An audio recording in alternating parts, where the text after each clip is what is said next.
পাম্পগুলোতে কেউ তেল জমা রাখছেন কিনা, মজুতদারি করছেন কিনা সে প্রসঙ্গ যেমন আছে, সামনে আবার ফিরতি যাত্রা রয়েছে।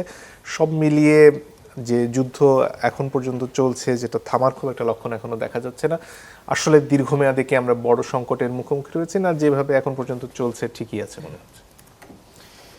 ধন্যবাদ আপনাকে এবং আমার সহালোচক বিন্দুকে, যারা শুনছেন।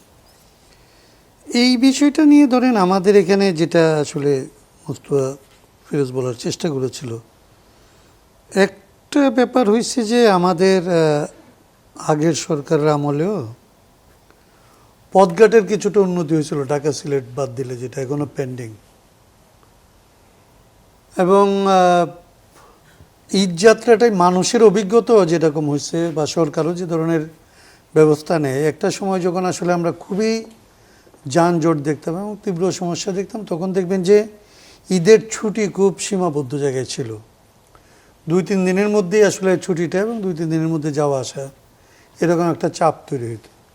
এখন এটাকে আসলে এটা পরিকল্পনারই একটা অংশ আমি বলবো, যে বেশ লম্বা সময় ধরে আসলে মানুষের এই ছুটিটা উপভোগ করে, আগে পরে মানুষ আসলে যাওয়া আসা করে, এবং সেটার চাপটা ওই রকম 1 দিনে বা 2 দিনের চাপটা তুলনামূলকভাবে কম পড়ে সেদিক থেকে। এবং ওই যেটা বললাম যে আরও আগে থেকে বিষয়টা মোটামুটি একটা স্বাভাবিক পর্যায়ের মধ্যে এসেছিল, সেই জায়গাটা এখনও বহাল আছে।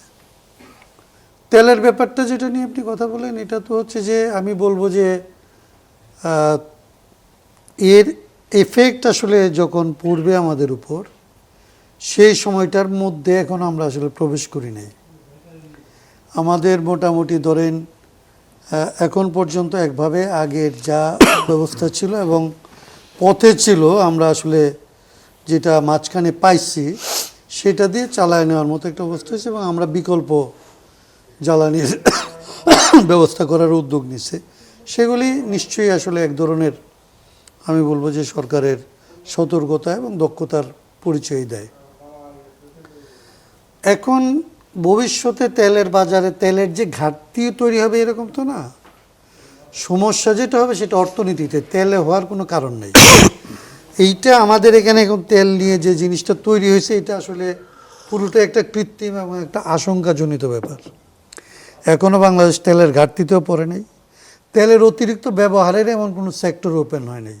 ঈদ একটা ঘটনা হয়তো, কিন্তু এর আগে থেকেই যে আমরা আসলে ঘাটতিটার যে প্রভাব দেখলাম, এটা হচ্ছে আসলে আমাদের মনস্তাত্ত্বিক একটা সংকটের প্রতিফলন। আমাদের এখানে যেটা হইতে পারে, যেটা আপনাদেরও আসলে মিডিয়া এবং সরকারের আসলে যে আলোচনাটা করা দরকার, এটা হচ্ছে তেলের দাম যদি ঠিক রাখতে হয় তাহলে তাকে ভর্তুকি বাড়াইতে হবে। সেইটা অর্থনীতিতে এক ধরনের চাপ তৈরি করবে। আর বিশ্ববাজারের সাথে সঙ্গতি রেখে যদি তেলের দাম বাড়াইতে হয়, তাহলে এখানকার উৎপাদন ক্ষেত্রে, এখানকার পরিবহন ক্ষেত্রে আসলে আরেক রকমের চাপ পড়বে, যেটা ডিরেক্টলি মানুষকে আসলে আরেক ধরনের সংকটে ফেলবে। এখন এইটা বাংলাদেশ নিজে এটা থেকে সমাধান বের করতে পারবে এরকম কোনো অবস্থা নাই। এটা একটা বৈশ্বিক যুদ্ধ অবস্থার সাথে সম্পর্কিত। সেই ক্ষেত্রে সরকারকে আসলে এই সিদ্ধান্ত নিতে হবে যে ভবিষ্যতে এই ঘটনাটা যদি ধরেন, এখন পর্যন্ত মনে হচ্ছে না যে আগামী 1 সপ্তাহের মধ্যে, খুব নাটকীয় মন না নিলে আগামী 1 সপ্তাহ 2 সপ্তাহের মধ্যে এটার একটা পরিসমাপ্তি ঘটবে, এরকম মনে হচ্ছে না এখন পর্যন্ত। যদি না হয় তাইলে আসলে বাংলাদেশ কোন পদ্ধতিতে আসলে এই সংকটটা মোকাবেলা করবে, তার অর্থনৈতিক চাপকে সে কীভাবে আসলে মোকাবেলা করবে, মানুষকে আসলে কিভাবে স্বস্তিতে রাখবে এবং এই চাপ সামলাবে, সেইটার জন্য অধিকতর ভাবতে হবে। আমরা যেইখানে চাপটা আসলে অনুভব করতেছি, চাপের জায়গাটা এখানে না, ভুল জায়গায়।